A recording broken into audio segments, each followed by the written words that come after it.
He was not admissible. Somebody gave him the visa. Who gave him the visa? Just a name. Iran's football chief told to get out. That's after an Iran International exclusive exposing the Canadian government's decision to grant special permission for Mehdi Taj to enter the country despite being inadmissible as a former Islamic Revolutionary Guard Corps commander. How and why did this happen? And what needs to be done now? Melissa Lantsman, deputy leader of Canada's Conservative Party, joins us with more. Can't believe that I work in a place with a minister who would issue a terrorist a permit. On the war front, Trump warns that Iran better get smart soon. We hear talks of talks and then talk of more war. What about Europe? Trump and the King of England recently met, and Germany's chancellor told a group of students the Americans have no strategy and that the entire nation is being humiliated by the Islamic Republic. Is it really? Len Khodorkovsky, known as the State Department's secret weapon during the first Trump administration, he worked on messaging and can tell us what he makes of all of this. There's always a battle for mindshare. Terror attack in London targeting the UK's Jewish community. Britain's prime minister says he's investigating possible ties to Iran. A new shadow terrorist group with possible links to the Islamic Republic takes responsibility online. It's raising fears the Islamic Republic is ramping up its use of sleeper cells and proxies recruited online. Let's dig into that aspect with Alex Winston. He's the news editor at the Jerusalem Post. This group has claimed attacks recently in Germany, in the Balkans even. They claimed an attack in Skopje. I'm Negar Moshahedi, and this is Eye for Iran.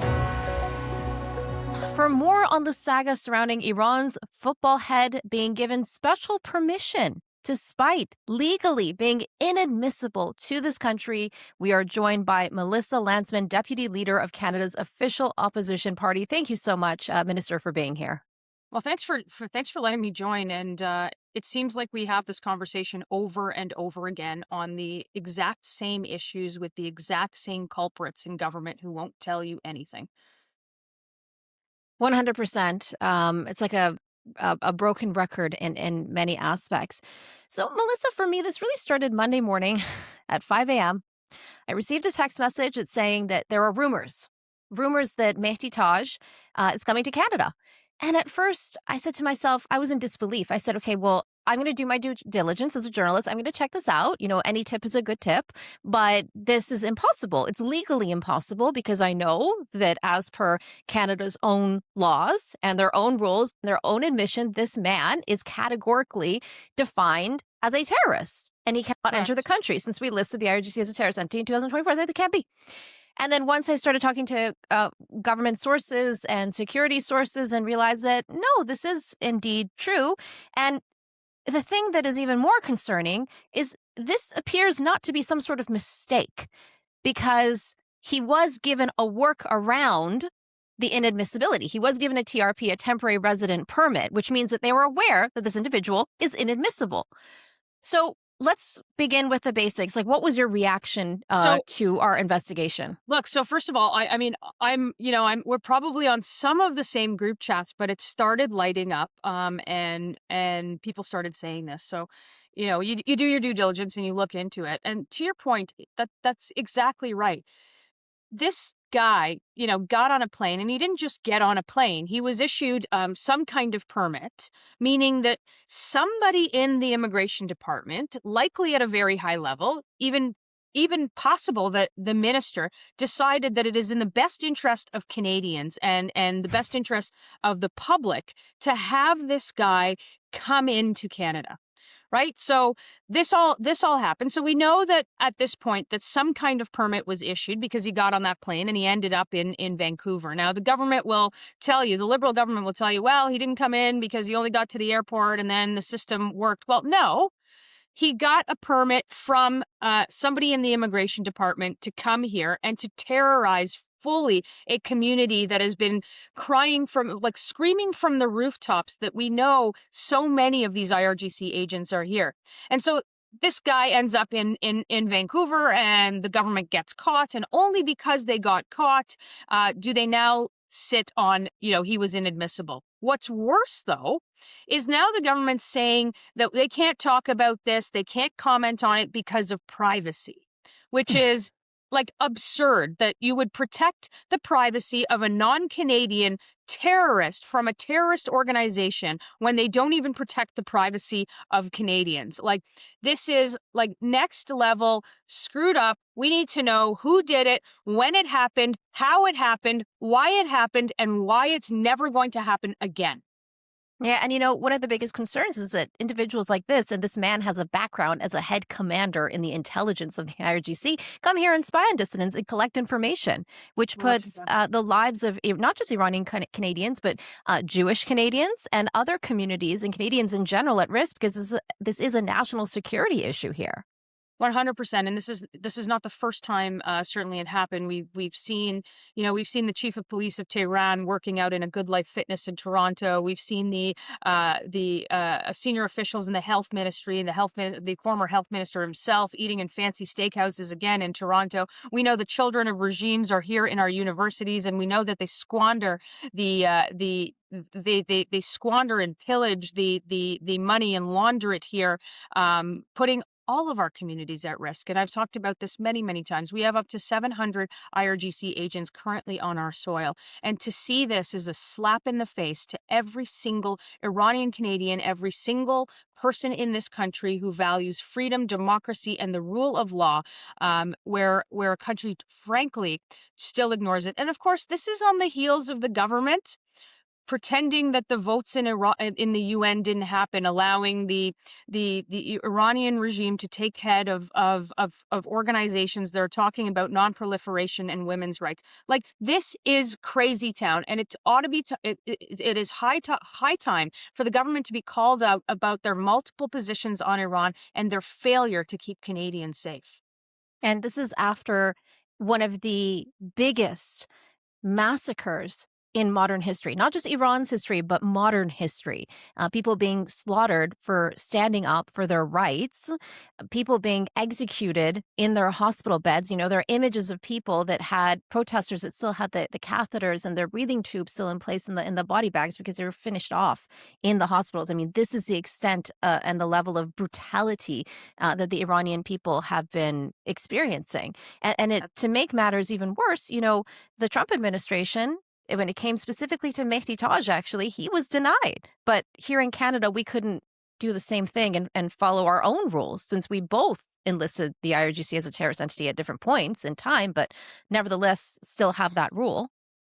Yeah, look, it's not that we couldn't follow the rules, it's that we actually circumvented the rules, or the minister circumvented the rules and invited this terrorist into the country, despite knowing all of this information. It took the country too long to list the IRGC. It's taken it far too long to start ridding of its agents who terrorize, who intimidate, who fundraise, who organize within communities here. And now we see this, a complete slap in the face to the hundreds of thousands of Iranians who have bravely come out onto the streets in our own country to protect their country. We see the images every single day in Iran. We talk to our neighbors and our friends who can't contact family, who don't know what's going on. Look, I obviously cannot imagine this situation, but I know that as a Canadian lawmaker, I have a responsibility to protect every single freedom-loving Canadian, and I can't believe that I work in a place with a minister who would issue a terrorist a permit. And walk us through, I don't quite understand, like, how is this decision made by the minister? Is it a group decision? Is it different sectors within the Canadian government who, where things interact, like CBSA, et cetera? Or how does a decision like this, how is it made? People want to know. There is a number of ways that this decision can be made, but at the core of it is that somebody in Canada, somebody very high up in the ministry, decides that it's in the public interest of Canada to have this person here. We've issued temporary resident permits before. It is a very rare thing that the minister would issue. But the point that I think everybody needs to know is that somebody actively made this decision to circumvent our own rules, to allow somebody from a listed terrorist entity to come here and celebrate the world of sport here in Canada on our soil, terrorizing our citizens. And What I don't really understand is why make this exemption in the first place? Was it really for FIFA? Is that shouldn't a TRP be related to making exemptions like on a security level? Like explain that or Yeah, look, whatever this permit. Yeah. it doesn't matter who it's for, and it doesn't matter what it's for. The buck stops at the government. Every Hmm. country has the right to allow and disallow, to decide who is admissible, who is not admissible. That is the fundamental responsibility of a government and a sovereign country to decide who gets to be here within its borders. And what we see here is a decision made by the Canadian government for whatever reason, that decided that that somebody from a listed terrorist entity can step foot on our soil, can do whatever he wants in Vancouver, can terrorize our people, and that's where we need to focus. We need answers from this government about how it happened, when it happened, who allowed it to happen, and a commitment that it will never happen again, rather than hiding behind this privacy nonsense. We don't give privacy to terrorists. There is no privacy in terrorists. There's no privacy to people who are inadmissible to our country. So that answer by the Prime Minister, the answer by the Foreign Minister is complete nonsense. And I hope that Iranian Canadians raise their voice and ask their MPs what the heck happened, how it happened, when it happened, and make sure that it never happens again. So is it possible to launch an inquiry? Can the opposition party do that? What are the next steps Well, here? What certainly is your party going to do? we've asked the questions in the House. We've just gotten out of question period. The Minister of Public Safety is answering and hiding behind not being able to discuss cases. This is the Minister of Immigration. The Minister of Immigration was in the House today. She did not answer questions. I suspect that she will be hounded to answer this question, and we will continue demanding answers on behalf of all Canadians. I will not stop. My colleagues will not stop. And I hope that Canadians don't stop until they get an answer. And I have a hard time believing that had we not put this investigation out there, had the story not come out, that this individual would have gone to the FIFA delegation. It would have been fine. They would have thrown this under the carpet. So it also makes me think, Free well, then and how many independent more? media Yeah. is so important in this country. The work that all of you do, the hundreds of text messages that I receive from so many of you in the community, that stuff matters. You know this situation better than I will ever know this situation, and I depend on you to get that information, because I'm certainly not getting it from the government. But it makes me wonder though, okay, if I hadn't figured this out and we wouldn't have put this out, how many more cases are there out like him? Well, we know there's at least 700, according to Global News. The government's own number says somewhere around 239 are here and are not welcomed and are being sent back. And thus far, we've only seen one sent back. This is the role of a strong opposition in this country. This is a role of every single Canadian that should demand answers from those who ask you for their votes.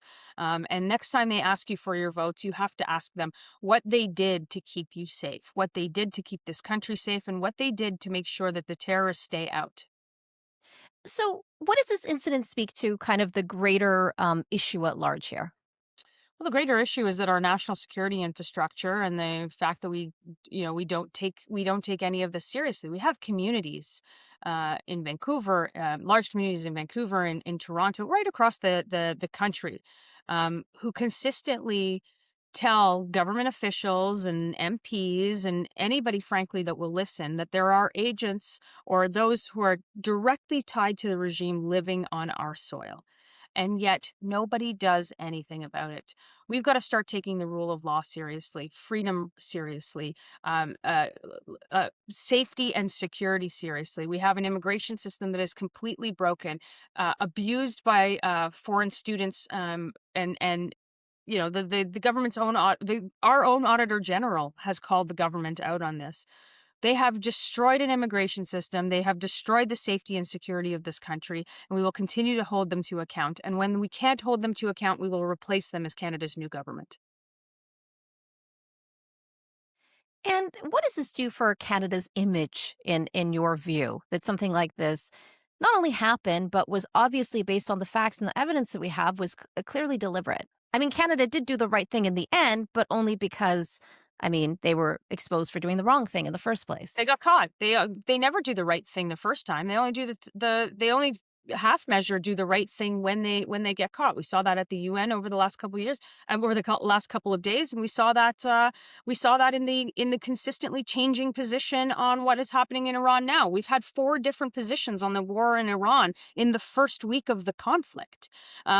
This is, the way that people look at Canada. Well, they look at Canada as a safe haven for those who want to do bad things, those who want to intimidate Canadians, for those who want to fundraise, for those who want to carry out their nefarious activities on our soil. And the way that the world looks at Canada is that we have a welcome mat rolled out for them when they get here.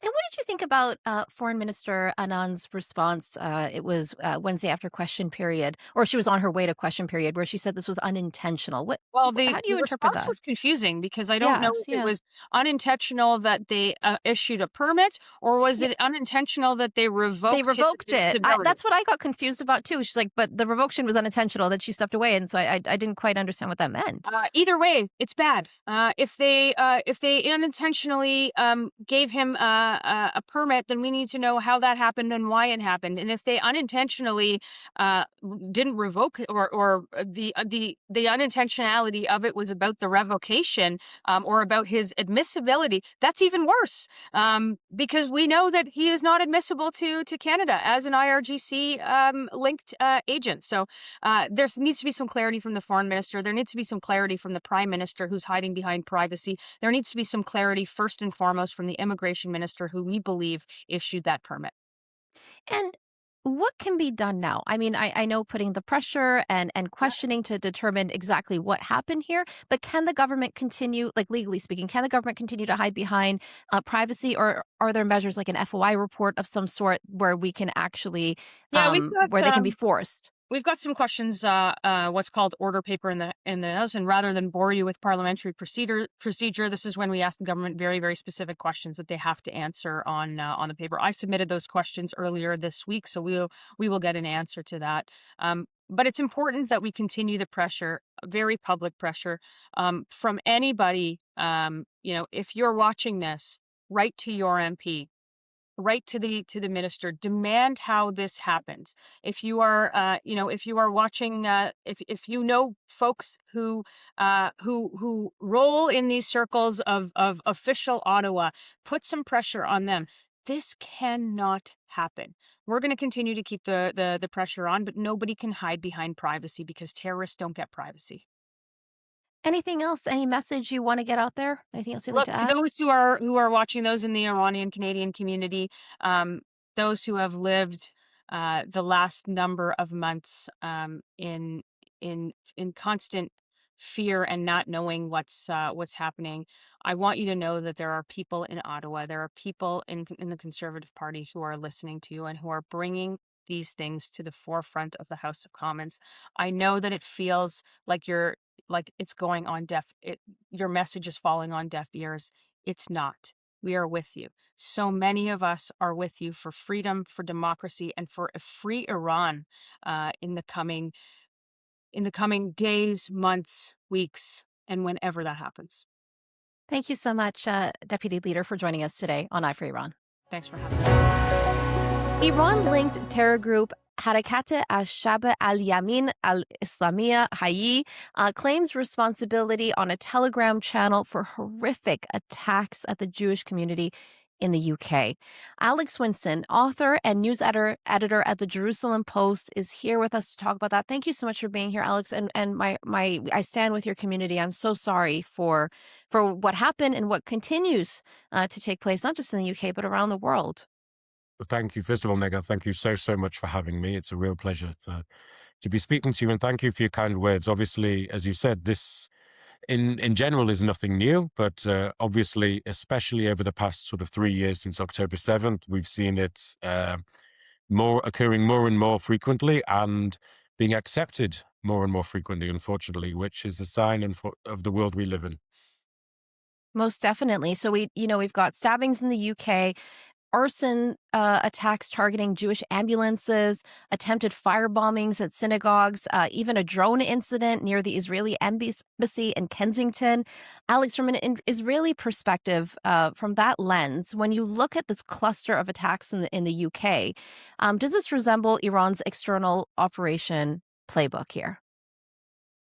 It's a brilliant question. On some levels, it does. We know, from history, for example, at 1994 in Buenos Aires, how sort of the Iranian regime can get its tentacles into these matters. I think what we're seeing now, we need to understand from what HAYI, the group, have sort of described is what they term lone wolf attacks. Now, that's something, obviously, in Israel that we're very used to. About 10 years ago, we had a spate of them. And I mean, this was going on for over a year, 2 years kind of thing, of people waking up one day and deciding they were going to kill Jews. So that doesn't necessarily mean, that the Iranian regime is behind every attack. But I think it would be foolish to dispute the influence of the Iranian regime, the influence of October 7th on these matters and affecting people's brains. We've seen for years how the Iranian regime behind the scenes can affect what people believe, how people interpret things. They've got their fingers in many, many pies. So whilst it's difficult maybe to prove it, which they're very, very good at, that's the whole point. You can't really find the trail of breadcrumbs that leads to them.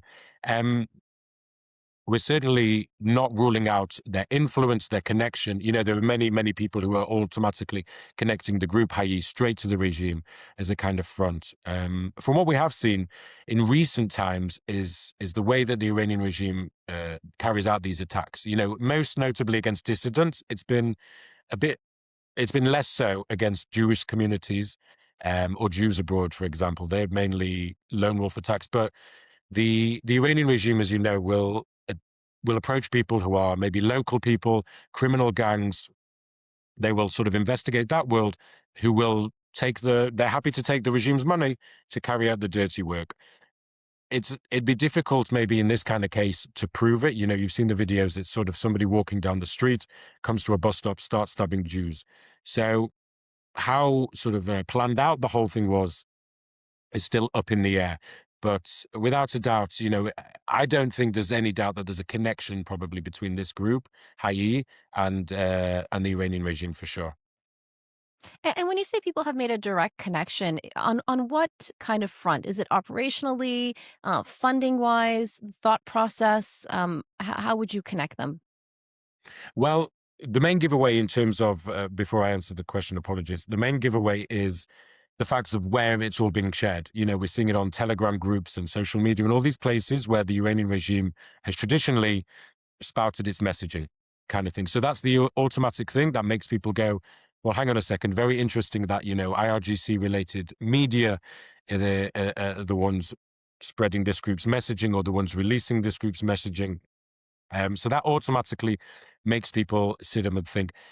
I don't think there's probably any question that funding is involved. All these people expect to be paid for their work usually, and the regime has, or used to have, certainly deep pockets for these kinds of things. The real hope, as we know, is they're running out of money. But I don't think there's any question probably to do with funding. In terms of operationally, it remains to be seen. I wouldn't like to speculate. We'll have to wait and see, but I don't think it would surprise anybody if there was a connection there, that's for sure. And from Israel's experience, tracking these networks, what does that usually mean in practice when you hear from UK officials that they say in good logic that this would point to Iran as being behind this, but no definitive link? How do you interpret that? Well, I think it's the same sort of response that I've just given. It's really difficult to say things, concretely without any proof. And the problem is, as we've seen for years, especially on apps such as Telegram or the web, these people, these groups, these names, everything's fake. Everybody moves in shadows.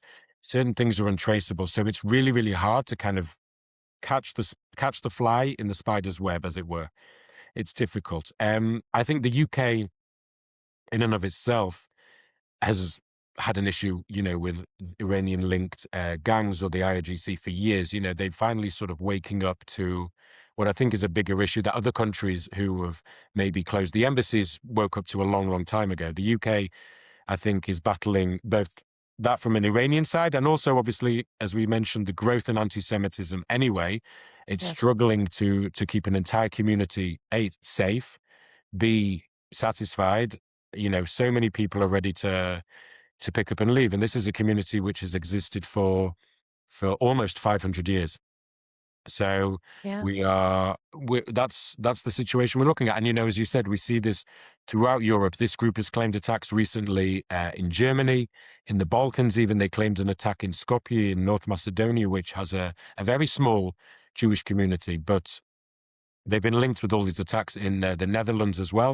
We're seeing, and this is just in the space of a month, by the way, this group has only been claiming these things. So the timing as well, you try and put two and two together again without proof, but try and see the patterns, work out the dots. This new group has come along just a few days after Israel and the US launched its attacks on February 28th. Okay, let's see what we can find out is kind of the response.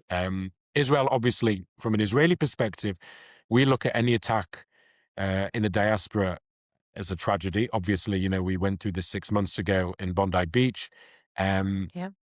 And it's really interesting as well is the language used by these groups. Again, HAYI in their message, when they put out messages, they don't refer to Jews or killing Jews. It's Zionists. And as we know, sort of in the past couple of years, Zionist has become the byword, the code word for Jews, and it sort of allows it to become acceptable. So we are seeing similar patterns again. The timing is it looks like it's more than coincidental. The language used, all these kind of things, again, sort of point back to the regime. Yeah. And it's, obviously in terms of timing, like you said, seems like it was really born out of the war. Absolutely. I mean, Yeah. like October the 7th was, we saw, even before Israel had responded, we saw groups who were out with flags and slogans. And I think we've seen a similar thing. We know how the regime tries to manipulate crowds and tries to manipulate protests, also in the diaspora, not just within Iran. We've seen counter rallies to everything that the Iranian diaspora has tried to do, standing there with the Lion and Sun flag and calling for freedom for their people and trying to influence European governments and policymakers. We've seen counter protests, and we've seen already, the first few days of the war, we've seen an increase in the rhetoric against Jews, maybe not from regime officials, but from, groups or people like this online, which, again, it's all connected. It's all one big spider's web, and we're just joining up the dots slowly but surely. Yeah. And I mean, the Islamic Republic doesn't have, air power, naval power. Their conventional military is very limited. So I guess this is how they wage the war and take it to the West. And if people think that this is limited to just a certain community, we are all one community. This affects all of us. Well, I think so. And I think you have to take it from the horse's mouth. I was speaking to somebody before who said, well, they were talking about the war as if it was a conventional war. I said, you need to understand, this isn't some sort of border dispute which has flared up. There's 3 days of fighting. We all go back to normal afterwards. You have to understand this is a regime that has spent 50 years. They can't even use the word Israel, as you know. We are the Zionist tumor, the cancerous growth. They are bent on our destruction. The Supreme Leader said it every day of his life. Presidents have stood there calling for us to be wiped off the map.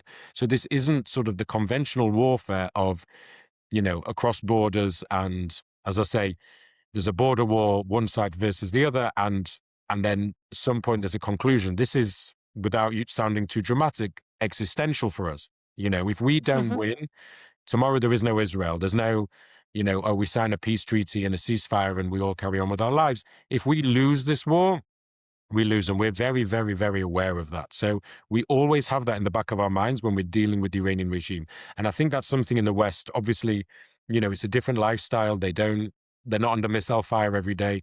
They don't go through these things. And it's difficult, I think, for policymakers in Europe, the UK, the US, Canada, places like this to really understand this.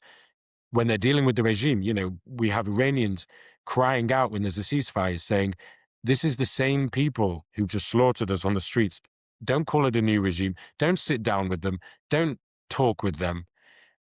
It's something I think we understand very well. The Iranian people understand it better than anybody. And the West as usual, is the last one to catch up and click on.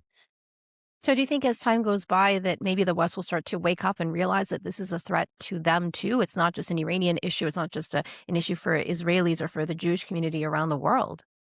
I think so, and I think we've also seen a rise in it. We've seen Swedish police. There have been incidents there where Iranian dissidents have been attacked, and the Swedish Secret Service and the police have come out and said, we believe this is directly connected to the Iranian regime. We've seen it also in Central Europe, certain incidents. I think they are slowly waking up to it. I think they're looking to places like Israel for expertise in how to deal with such threats, both in terms of, the physical aspects. How do we deal with lone wolf attacks? How do we deal with groups, terror groups such as this? How do we deal with the Iranian regime? I think they are slowly but surely waking up to it because they're seeing it unfold in front of their very eyes. And I think you would have to be blind not to see it, and you would have to be a weak leader to not do anything about it. So is winning this war in terms of the sense of collapsing this regime and making sure there's regime change in Iran, is that the only solution to prevent this from happening to continue, essentially? What is the solution here? My personal opinion, and the opinion of many, many people in Israel, many politicians have said it, the head of the Mossad said it. For us, it's about regime change. As I just said, sitting down with the same people, the same regime, a ceasefire. That's great for the Americans. The Americans talking about Hormuz, talking about oil, thinking about the economy. As I said, in Israel, that's not our worry. We are worried about bigger and greater things. People have asked me, oh, you're a busybody Israeli. What's it got to do with you? And I say to them, well, there's two things. When the regime spends 50 years saying they're going to wipe you off the map, it involves you. And number two, when they fire missiles indiscriminately at your children, then it definitely involves you. So I think without trying to make us out to be experts, I think we understand this regime, as I said, a bit better than others do. And for us, there is no other option. I mean, we know, and you know very, very well, the Jewish people, Israelis, Iranians, we have a long and beautiful history. It goes back thousands of years. This regime's been around for 50 years. We want to get back to a place where we can visit Tehran, where we can all be friends. And the benefits that it brings to the region, of course, everybody's talked about that, a peaceful Iran and a peaceful Israel. What a fantastic opportunity that would be. Incredible. And, when you look at things from the grand scheme of things, and hopefully, generations after will look back at this period of time and go, okay, that was just a blip in their history, right? I hope so. At least I hope. I hope so. Where do you see this going, the trajectory then? Are we getting to that point? Because that's where we need to be. So how do you see it playing out? Given the interests, like you said, of the Americans, of the Israelis, of the people of Iran who don't seem to be part of any negotiations or don't have a voice, unfortunately, in any of this. How do you see it playing out? I think it's threefold, the answer. Number one is most people assume that the talks will never succeed. They may try again, like they did in Islamabad. It's never going to work. I think most people are probably aware of that. Now, of course, there is a possibility, the regime could do a deal with Trump. He's at times a very, very pragmatic leader and does what's necessary. So there's every chance he could do that. If you ask anybody here on the streets in Israel, they will tell you that within days, we will probably be back in hostilities. We'll probably be back at war. Most people think it's probably within 2 weeks. Somebody once said to me a few days ago, it'll be the end of this week, so we'll wait and see. But again, for us, it's existential. And the third fold is the Iranian people, as you mentioned. They are not involved in negotiations. They have nothing to look out for their welfare. So what needs to happen if the regime is to fall? They need weapons. They need internet. They need the ability to communicate. Now, at the moment, to our knowledge, they don't have many of these things. So the question is, the big question that many people are asking all around the world is, how can we get this to them? Or what can we do to help? We've always said from the beginning, from February 28th, we are not going to bring about regime change just from attacking in the air. We're here to help. That's our job. We want to help, but we also understand that the people need to deal with the regime themselves. This is an Iranian matter. The people need to be responsible for bringing about their own freedom, but we want to help in the best way possible. So the Americans, you just never know with this president. With us, there's no other option other than regime change. I mean, what we're going to do, go back to the status quo where they rearm Hezbollah, they rearm Hamas, they continue with their proxy warfare, they continue repressing the Iranian people. No, we can't go back to that. We've reached a point now where the Iranian people have reached a point. I think the Israeli people have reached a point where this regime needs to be dealt with. Yeah, just speaking to everyday Iranians, what they tell me is that Israel is pretty much their only hope at sometimes, because whenever they hear about talks or the ceasefire, they go, okay, we know that we can't necessarily, that things may change with the Americans, but we know with Israel, they're the real deal. They're going to go all the way. And because it's also, like you said, an existential threat to Israel. So I think it's really the only hope for a lot of Iranian people right now. Well, I hope that they know deep down in their hearts that we are all with them completely. We won't abandon them, even if our government decides, from a military perspective, we're going to hold off or stay out of this round or whatever happens. I hope they know that we are with them every step of the way. We would be there helping them physically if we could, and we will do whatever we can to help bring about the end of this regime. That's for sure. I can promise that from the streets of Jerusalem. With all of this talk of this new group, does that mean we're going to see more kind of sleeper cell attacks around the world when it comes to the Iranian regime? Like, how concerned should people be? How concerned are you as a Jewish person? As a Jewish person, very concerned. Less of a connection to the regime, as it were. More, obviously just day-to-day concerned that any point, any time now we could see this. As we mentioned, we saw it in Bondi Beach in Australia a few months ago. We saw it on Yom Kippur, the holiest Jewish day of the year in Manchester, in an area, a street and a synagogue, which I personally know. I know it very, very well. So, to sit here in Israel and watch these things happening in the place where you used to live, which was a bastion of freedom for Jews. My own family left Russia, the Russian Empire, many, many, many, many years ago, and found a free and beautiful home in England, for which I am daily grateful. What a wonderful place to grow up. And now we sit there looking at it. And I spoke to somebody yesterday in the UK who said, within a generation, there'll be no more Jews left in the UK, which is, again, an Terrible. incredible thing to say. An incredible thing to say. But this is the situation we are in.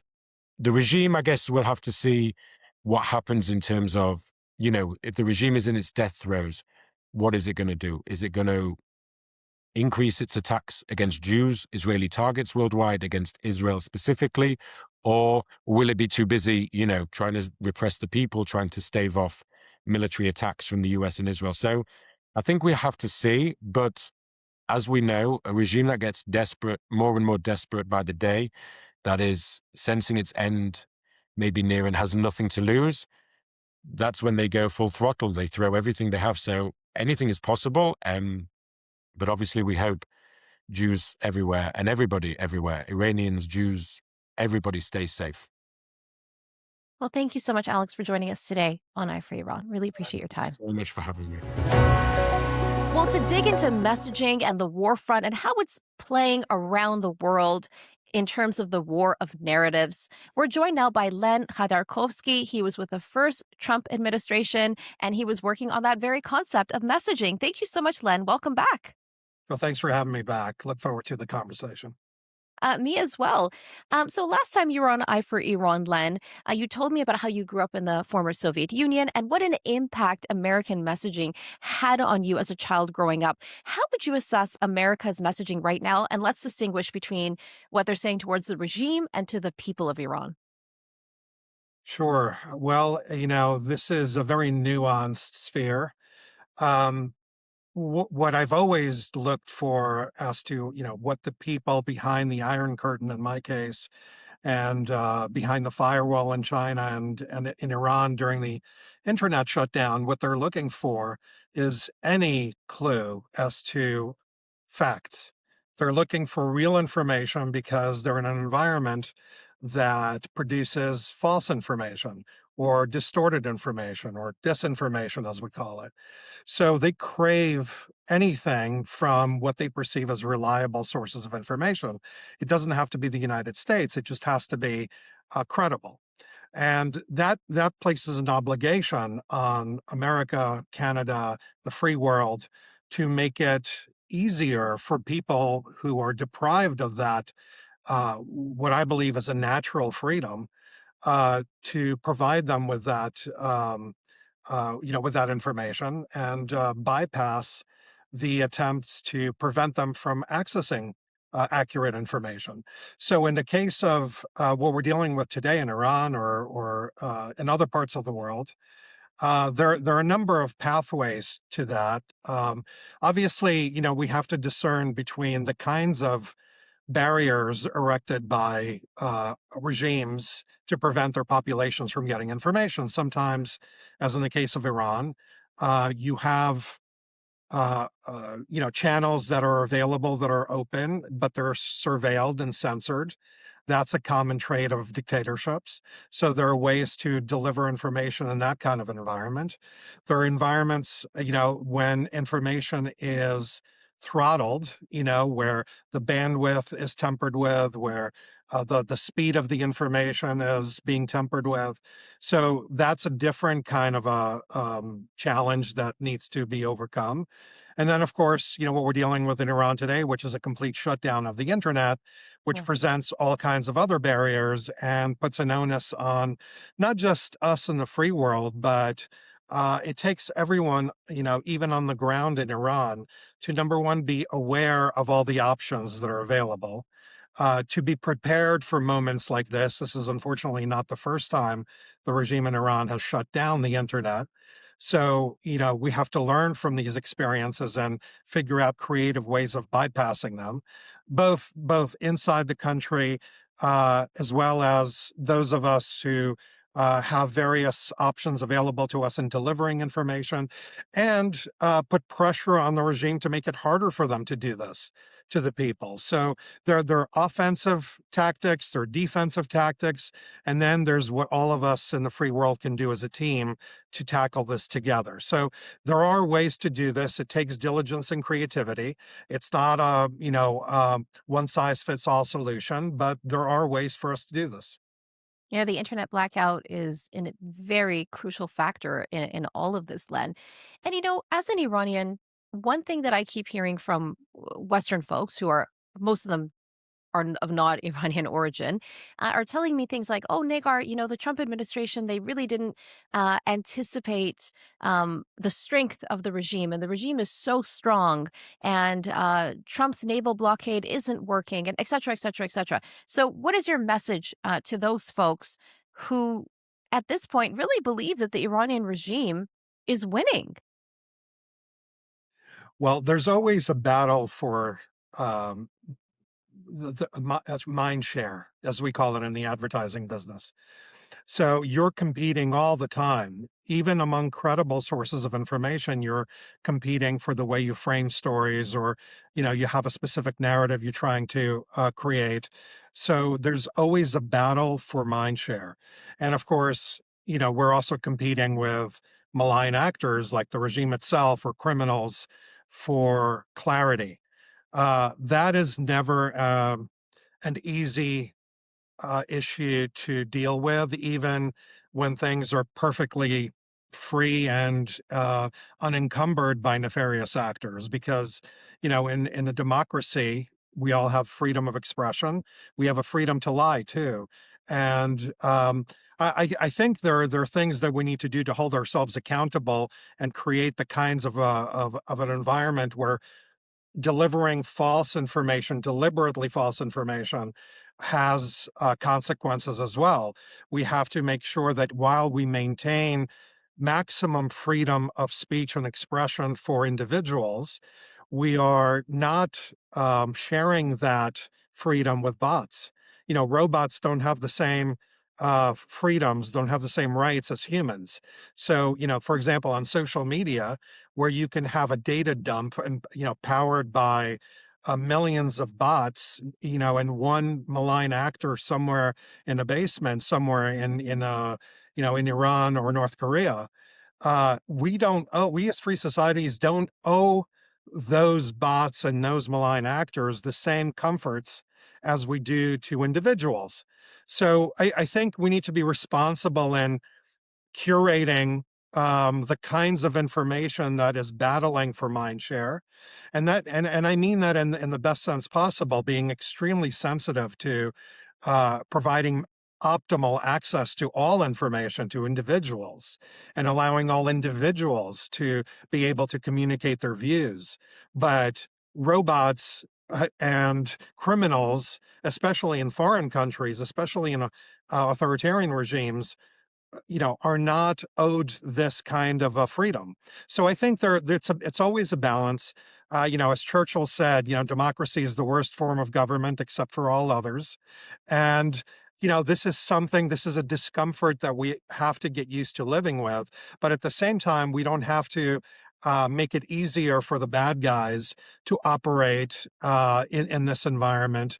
And, where our hands are tied behind our back, and the bad guys can have an unlevel playing field in which they use the freedoms that we afford our people as weapons against the population. So, it's always a balance, but I think we've proven over time that freedom of information will always win the day. We just have to be diligent and cognizant of the environment that we're working with and be smart about how we maximize freedom while minimize the opportunities for malevolent behavior from those who wish to limit our freedoms. But the problem is a lot of this narrative is coming from mainstream Western media. If you watch CNN, you'd think that the US is losing and that the Iranian regime is winning. And this is where I think a lot of people are getting it from. So how do you combat that? And what would you have done given your position that you had when you were referred to as, the secret weapon of the State Department in Trump's first administration? What would you have done? Well, look, outlets and publications and news outlets in the West that are bound by our laws are working within guardrails of what is and isn't legal. So as long as something is legal, we will always have to encounter information we disagree with. So in the case of, CNN or other outlets or BBC in the case of Iran, that have a particular agenda or have a particular point of view that we disagree with, there are things that we can do and other things that we can't do. We have to tolerate that perspective.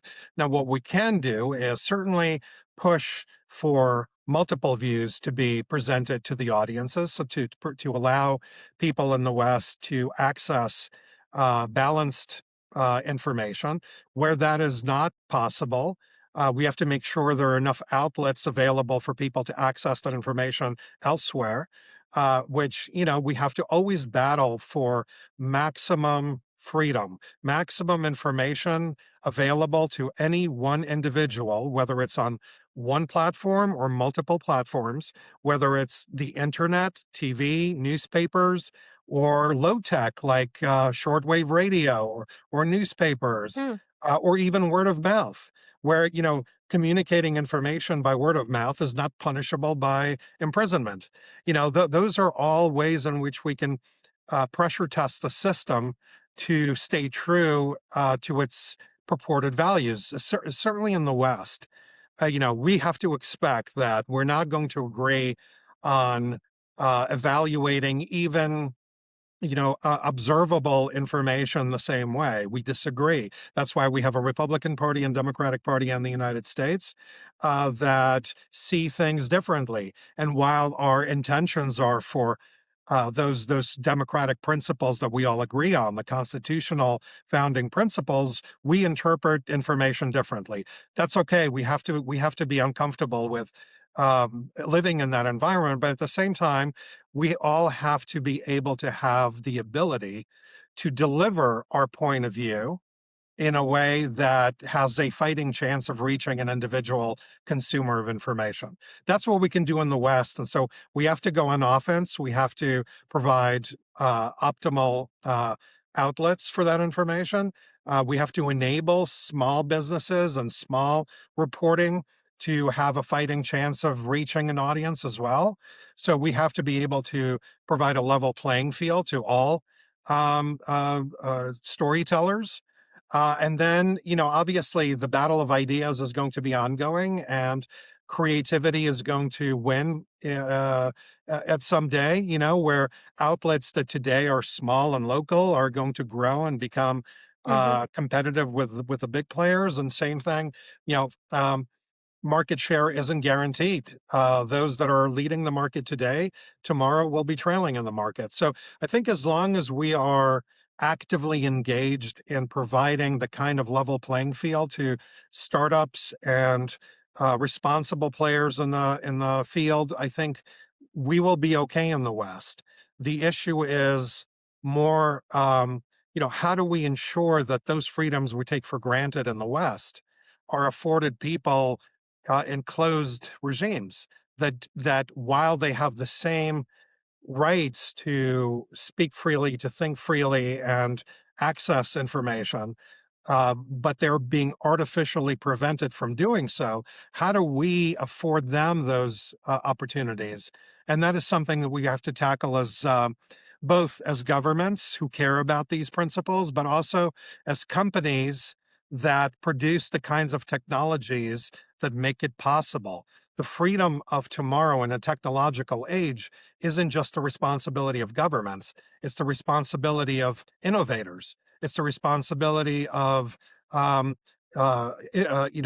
universities and even individuals to have expectations that are aligned with the maximum freedoms that they want. So, don't trust everything you hear. Verify as much as you can. Obviously, an everyday person that has a job and various obligations and isn't going to have the bandwidth to do their fact checking the same way reporters and big outlets do. But at the same time, I think we're all responsible for not taking everything for granted. And we as citizens have to ask ourselves whether we are biased with our own opinions, whether we're being honest with ourselves, whether those that we're consuming information from are being honest with us. And at the end of the day, I think it's up to us to figure out what that balance is and keep pushing for, the most that we can get out of whatever limitations we have. Yeah, that's very good advice and very profound to get all of society and all sectors of society, like you said, from an individual personal level as well, involved. Now, as a journalist, following this news, it's changing rapidly. One moment talks are on, one moment talks are off. Trump recently said that the regime needs to smarten up. What do you make of that? Is that organic, having a candid president in power, or is that something deliberate and strategic? As someone who knows Trump, when it comes to that messaging, what do you think? Well, certainly, everything you hear either from President Trump or the regime or other sources of information on this is a negotiation. It's just a very messy negotiation process. Some of it is done behind closed doors. A lot of it is done on air and in public. President Trump certainly, being a negotiator throughout his career, way before he became a politician. And I don't even think that he considers himself a politician, but he's certainly a negotiator. And he uses the tools at his disposal. And look, while there are certain tools that are more appropriate behind closed doors, there's a way to gain leverage in putting pressure on your adversaries in public, knowing that the news outlets and various other outlets are going to spread and amplify the information and interpret it in their own ways and put pressure on your counter negotiator, in a way. So I do think that, it's a messy process. I think we have to be comfortable with it being a messy process and not judge the individual freeze frame of that process as as the entire story. I think we have to look at it as one point in a continuum. And, Mhm. the other side has a vote in this too. I've the way I've interpreted, this this entire conflict with Iran, and it's applicable to other conflicts as well, is there are multiple stakeholders. each with their own agendas and each with their own leverage and each with their own interest. So, the president and the United States have an interest that they're trying to advance. The regime has interests that it's trying to advance, but they're not the only ones that are part of this negotiating reality. It's others have a role to play too, and one of the parties that has a role to play are the Iranian people. So the Iranian people, let's remember the reason I think we are in the middle of a hot conflict with the regime is because in January of this year, the Crown Prince Reza Pahlavi called on the Iranian population to go to the street and demand freedom and demand that the regime that's been suppressing them for 47 years is accountable to their needs, that they should be able to voice their frustrations without feeling like they're risking their lives. Now, in the meantime, we know what happened. We know the horror that happened. We know the regime, in a matter of days, killed somewhere between 45,000 people, depending on your sources. Certainly, the killing spree is continuing today. People are being They just executed a 21-year-old boy, a karate athlete. It's horrendous. People are being executed. Families are being intimidated. People are being imprisoned. There is a civil war going on in Iran out of because the internet is down, because the regime has shut down the internet, the world isn't seeing the civil war that's going on. The pictures that we saw in that killing spree in January, isn't available for the world to see, but there is still a conflict on the ground. And so the people that were the source of upheaval in the country, that have voiced their displeasure with the government that no longer has legitimacy in their views, I think inevitably are going to be the decisive voice as to how this gets resolved. There are things that the U.S. and Iranian governments can decide on their own, but without the representing the point of view and the demands of the people themselves, whatever the solution isn't necessarily going to be credible when it comes to being accepted by the population. So whatever is decided is going to, the people will have the veto power over whatever is decided, which is why I think it would be imperative for the United States and the West. You may have tracked the prince's trip in Europe recently, Yes, where he chided the press from turbocharging the censorship that's going on. This voluntary censorship of the voices of the people, where the government in Iran is suppressing them, and we're getting used to that as being the norm. But what's the excuse for Western press and Western governments for not communicating and not conveying what the people are going through? It's almost as if there's a blackout, a voluntary blackout on the truth in the West.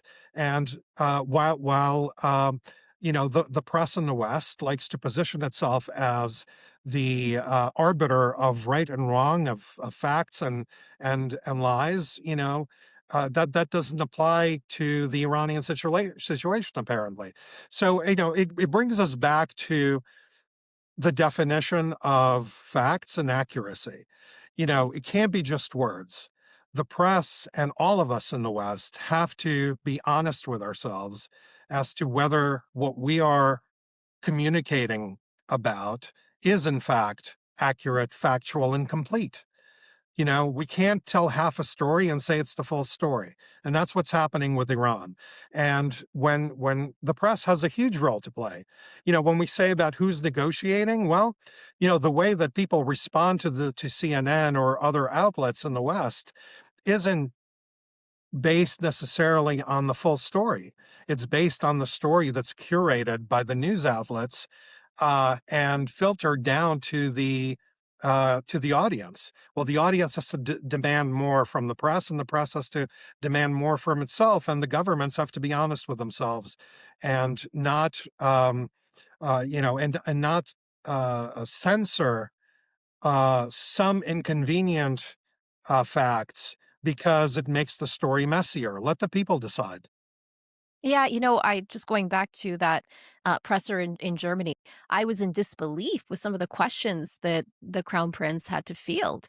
It was not one question about the massacre, not one question about the people of Iran, and a lot of questions that were really stemmed in conspiracy theories, quite frankly. But Well, I think I don't that know what to points say. Yeah, to that points to an agenda-driven narrative.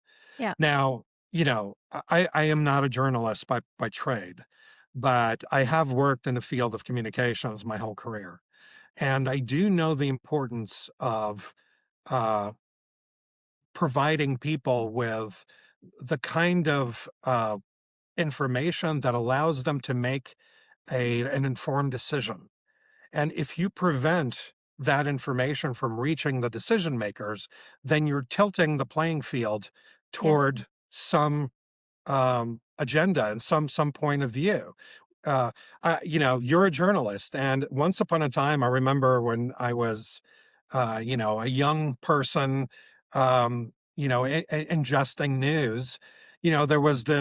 There are certain assumptions about credibility of the news that you're ingesting. Yeah. Multiple sources on the record, verification.